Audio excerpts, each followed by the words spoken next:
Hey, as we dive in today, make sure that you check out that digital connection card, which will get you connected to any next steps that you want to take with us, both in being on mission and helping us meet this moment, but also as just we're coming together and figuring out how to live into this idea of a deeply formed life, what invitations and challenges you might be called to receive that we can walk you with.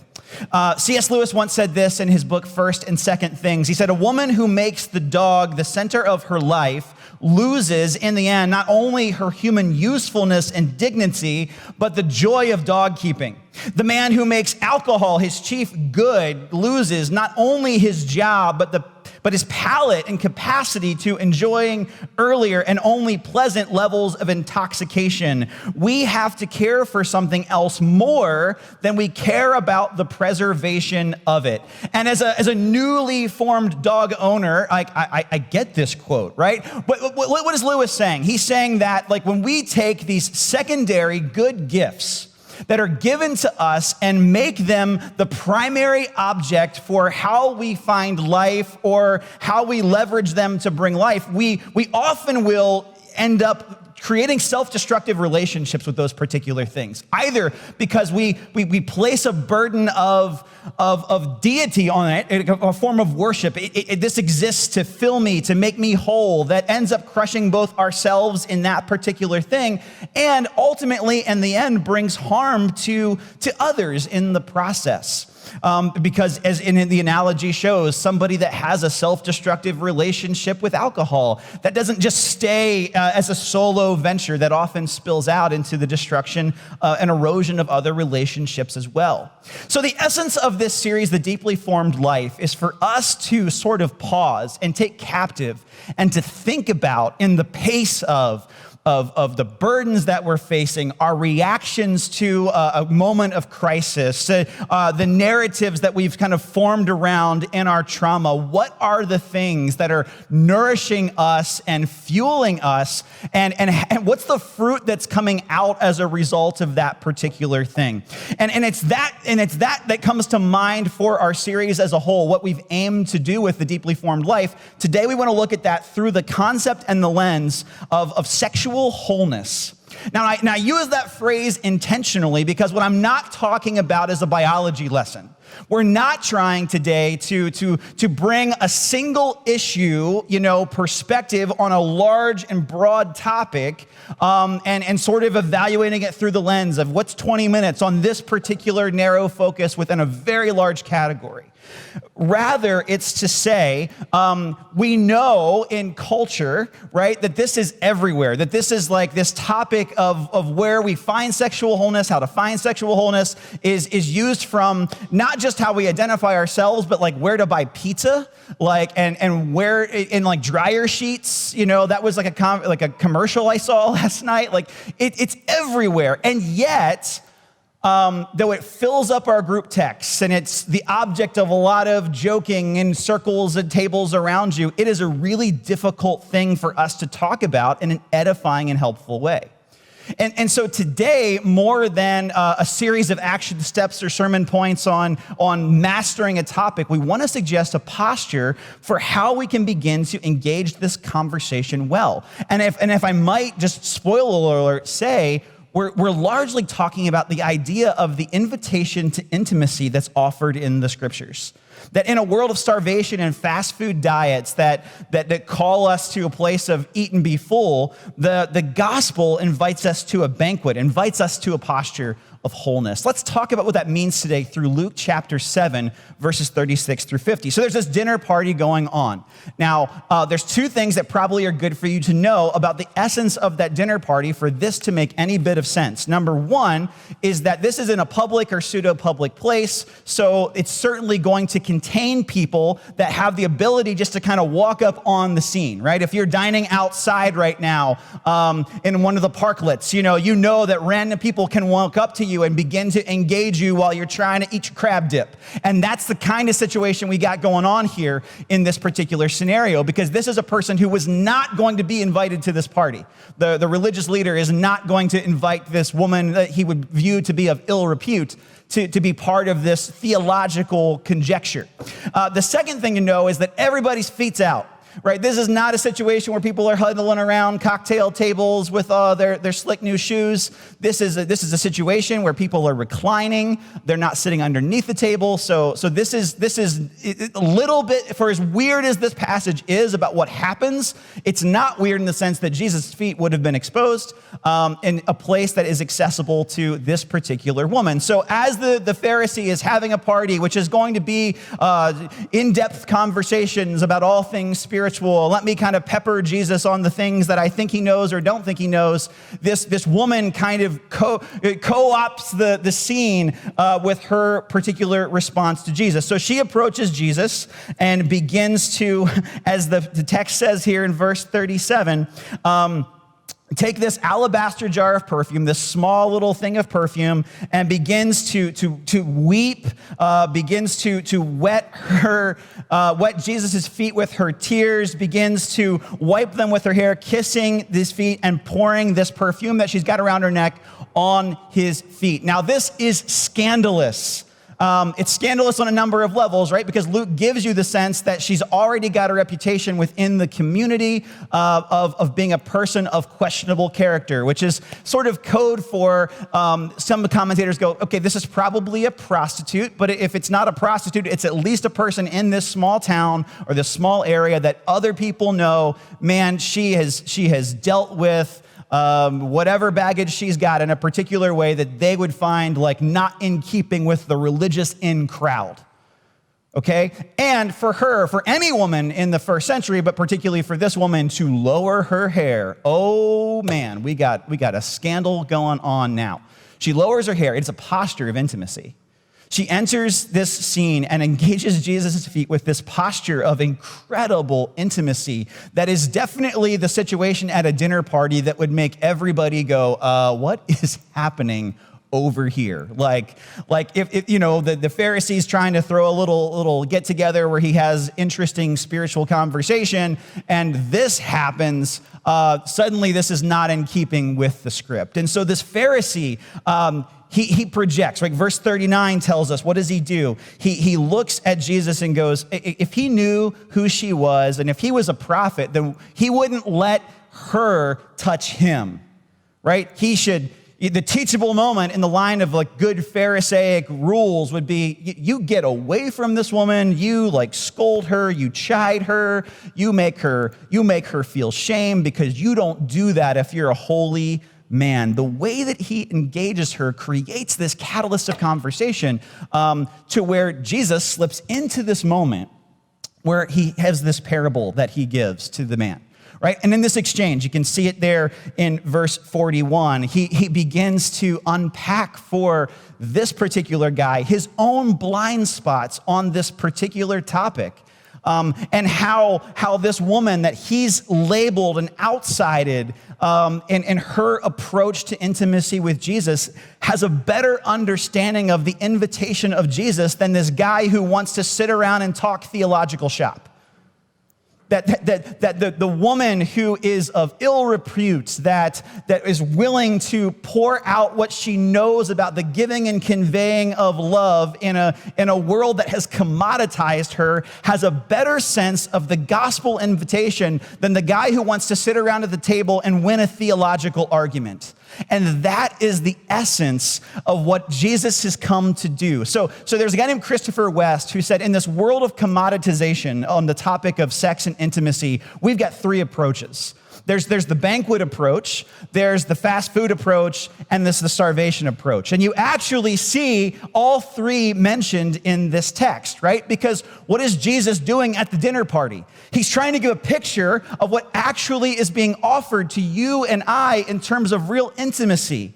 He's trying to reverse the curse of Genesis chapter 2 and 3. And if you don't know what I'm talking about there, let's go a quick throwback. Genesis chapter 2, we've got this vertical relationship of spiritual union and intimacy with God.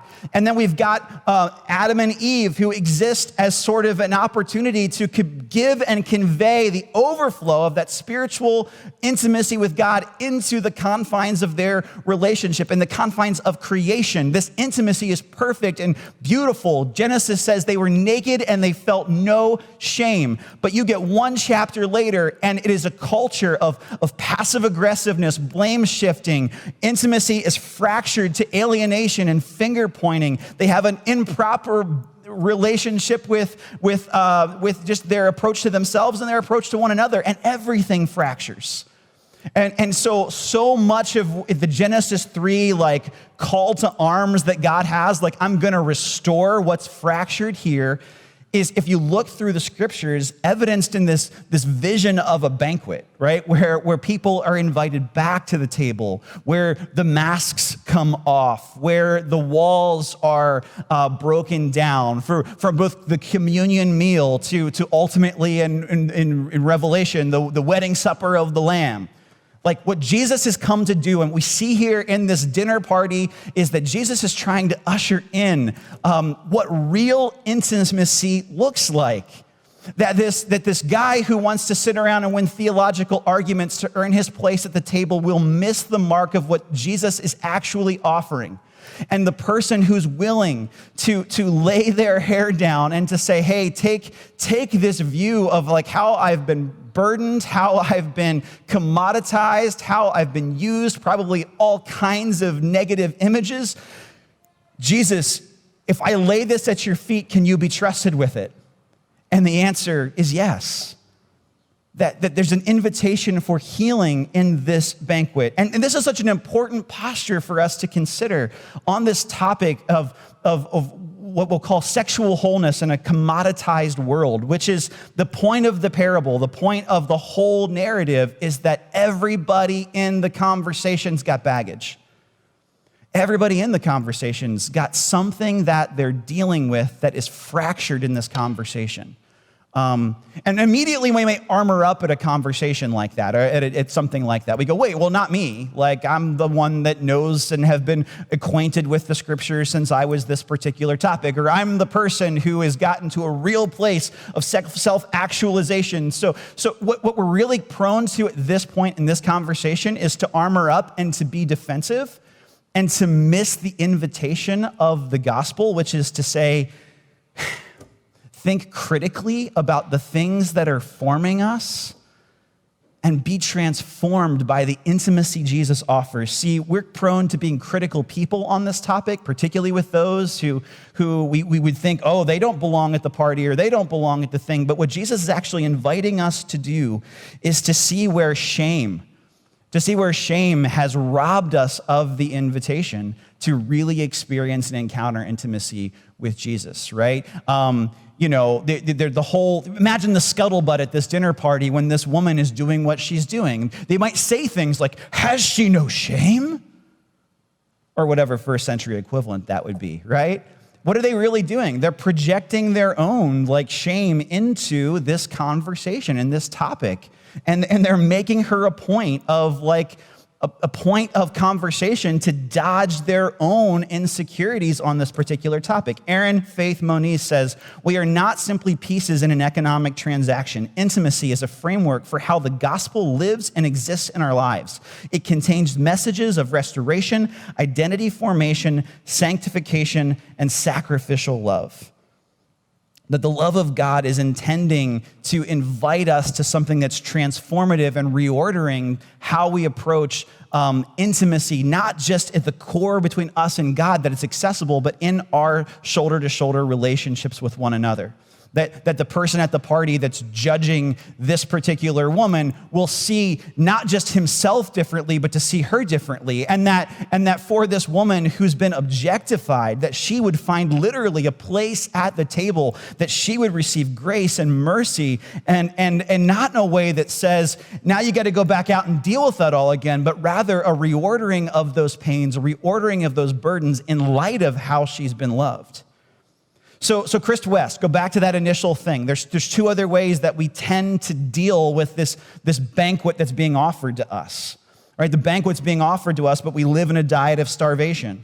We've seen over the course of history and time relationship with Jesus, conversations about intimacy reduced to lists of do's and don'ts. Deb Hirsch says that when we do that, we reduce Christianity to a negative system where fasting becomes more sacred than feasting, law wins over grace, correct theology becomes more important than divine encounter, and we slowly become modern day Pharisees. We can see over the course of history and time, incredible church thinkers like Origen and Augustine struggle to believe that to have any sort of impulse that's sexual meant that they were bad spiritually, right? That what they needed to do in one case was like literally castrate themselves to remove themselves of the shame of this conversation. And the thinking behind that, right, is if I can just sort of behave, then God will love me.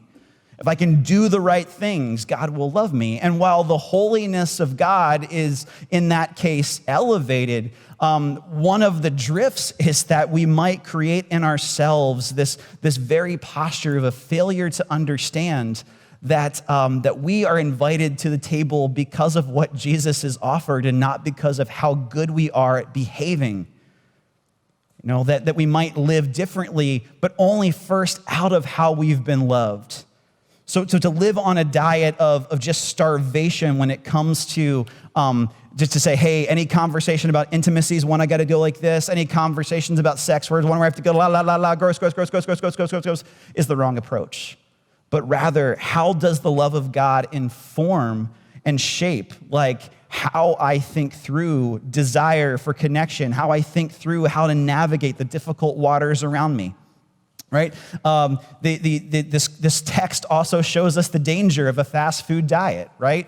Meaning that when the banquet's being offered, creating a system of just filling ourselves with short-term things that would satisfy us. The woman in this parable shows us that this is a short-sighted approach.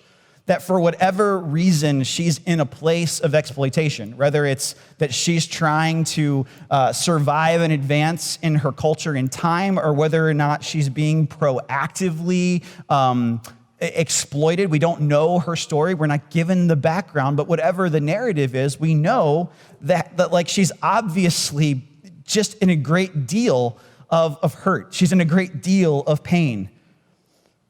That she's been othered, that she's like and so living in a place where purely carnal, conversation and just the satisfying of urges is not enough for her. Like it's obviously not brought her freedom; it's brought her greater exploitation.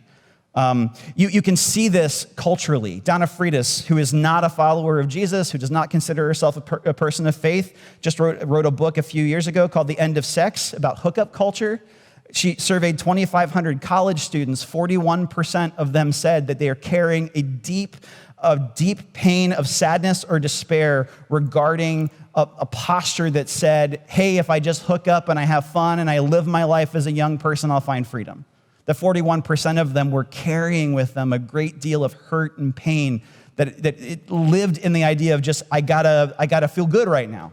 Candace Bushnell, like if it was 20 years ago and Sex and the City was the predominant television show to have this conversation, she was the one that wrote that show, the head writer. She said, everyone has friends and colleagues. No one has lovers, even if they've slept together. Right? What is she saying? That for all of the sexualization that's happening around us, intimacy is still this thing culturally that we find lacking. And so to live on an idea of just like, well, if we can just get rid of all of the negative stigma and everyone can just do whatever they want, then we'll find freedom is something that we know probably from our own story or from the people that we love is something that we find ourselves really difficultly living in, right? Fight the New Drug is an organization that works to create help for those who have struggled with sexual addiction and pornography. They put up an article about a month ago where they were like, one of the things we hear a lot of times, particularly from our haters, even though they're not a religious organization, is, well, if you just get rid of all of the religious stigmas attached to this, there wouldn't be a problem. You wouldn't have such much. You're just making people feel guilty. And in one survey group, they did a survey, and 52% of the people that were part of that group identified as atheist, agnostic, or no affiliation with religion at all.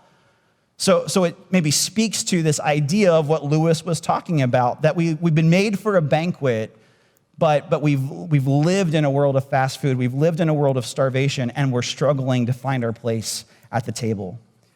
Rich Villodas gives us in his book, The Deeply Formed Life, a handful of practices that might help us think strategically and well about how to live into this invitation of intimacy with God that transforms the way that which we negotiate relationships around us.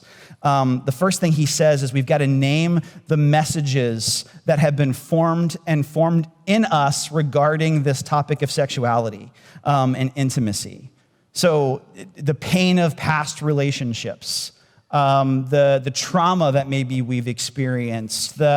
Here's one for me. The first night of Bible college, a guy calls me into his room and goes, "Hey, check this out. Look at how fast the internet is." And it was the first time in my life where online pornography was not just loading like this on a screen, but was like with quick internet speed, called me in. Now, I tell you that story not to overshare, but to say that what I noticed is that first night at a Christian college over the course of the next few years, moving into an RA position, was that there was this huge burden that people were struggling with and dealing with, that largely the message they were sent, that the invitation of their campus community was, you have to sweep under the rug, you need to not talk about this because you're gonna get kicked out of school if you do. Or you'll at least be kicked out of the place where the fast internet is. And this culture of like, no one told me like you're evil because you walked into Bible college and you walked into a room inadvertently and saw something you didn't intend to see. But the prevailing narrative that like I absorbed in that conversation was that like there's something wrong with me, there's something wrong with us. And that bore real fruit in not just my life, but the lives of people around me. I tell you that, again, not to overshare, but to give you examples of narratives that we may have absorbed into this conversation from our past, that have crept into our present, and may creep into our future fears. To think strategically, not just passively, about what it means to receive intimacy from God and to enjoy the intimacy of shoulder-to-shoulder relationships, but to take captive the ways in which that invitation is maybe failed to be carried out well in our life because we're believing other stories. Jay Stringer says, if we fail to engage the ways in which we were sexualized in the past, we leave the high probability that these patterns will become more pronounced in the future. So the invitation at the table is to find help and healing at that banquet.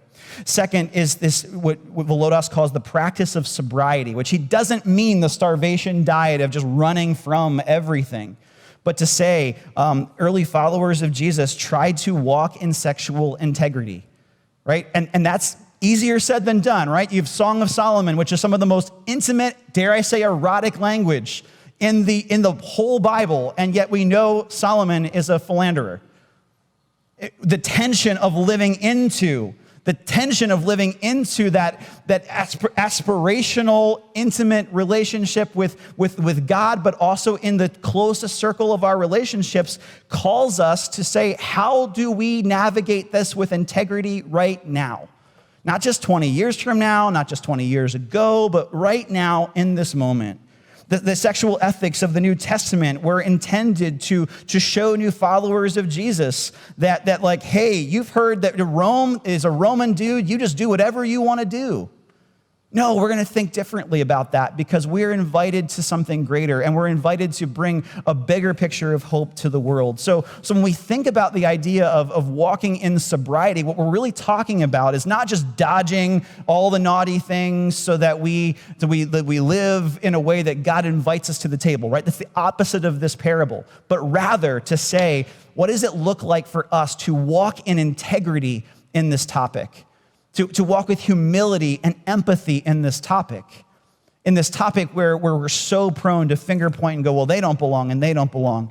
Third and fourth, the practice of social bonding, meaning this, that we're not just in this conversation, we're not just like a solo person trying to figure this out, that the community of people that are followers of Jesus, single, married, whatever stage of life you're at. Nobody's a half person in this, trying to find their whole other person, that we are whole and complete in Christ, and we have something to offer about intimacy in this conversation. This is not just, hey, let the married people talk over here. Now, you single people, you keep yourselves holy until that day comes. No, in this conversation, we all have something to offer both one another as the family of God on mission, and to the world around us, a greater picture of what the family of God looks like in a world of commoditization.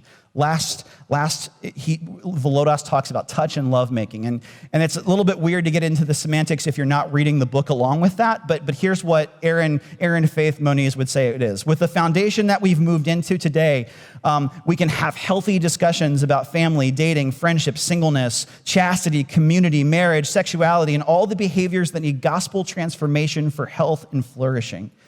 That when we have this conversation, we can move past shame-based conversations. You may not believe this, but even for married people, this is a hard conversation to have, right? How to bring flourishing in that part of their life. If you live in the line of the group text and reacting to the jokes of the group text, you know how hard it is to have real talk on this topic that's healthy and vulnerable and well. So as we go to respond today in light of this invitation, I want to invite you today to move past this world of starvation that says, you only earned your place because you behaved well this week, or fast food where we're just like, we're not hungry, but what reality is we're starving, and we just really haven't taken the time to slow down and admit it, and to invite ourselves to the intimacy that Jesus is calling both the Pharisee and this woman to. That in a world of commoditization, Jesus is calling us to real intimacy, both with God and with one another. And the communion meal is where we remember that in Christ, we have an opportunity to have our tears, our beauty, the ways in which our story has been commoditized. We can come to a safe place where we actually will find some healing and hope. And we can come to a place where if we've just assessed the gospel as behavior modification, we actually find out what real communion is. The desire for God to be intimately acquainted with our story. And so as you take of bread and cup today, may you do so with the spirit of that invitation alive and well. And as we partake in bread and cup, we can invite you to do that now. We invite you to participate in that sense of banqueting with the Lord today. Let me pray for us. God, thank you that you are near, that you want to be intimately acquainted with our story, and that you want to help us order all of this properly, God, not to win arguments, not to have fun banter, but God, so that we might actually receive from you this beautiful gospel invitation. Would you help us to identify the spaces today where we struggle to trust you with this part of our story? And I pray, God, as we bring those to you, we will find in you a good God who can be trusted with these painful and vulnerable fears and longings. Thank you. In the name of Jesus, amen.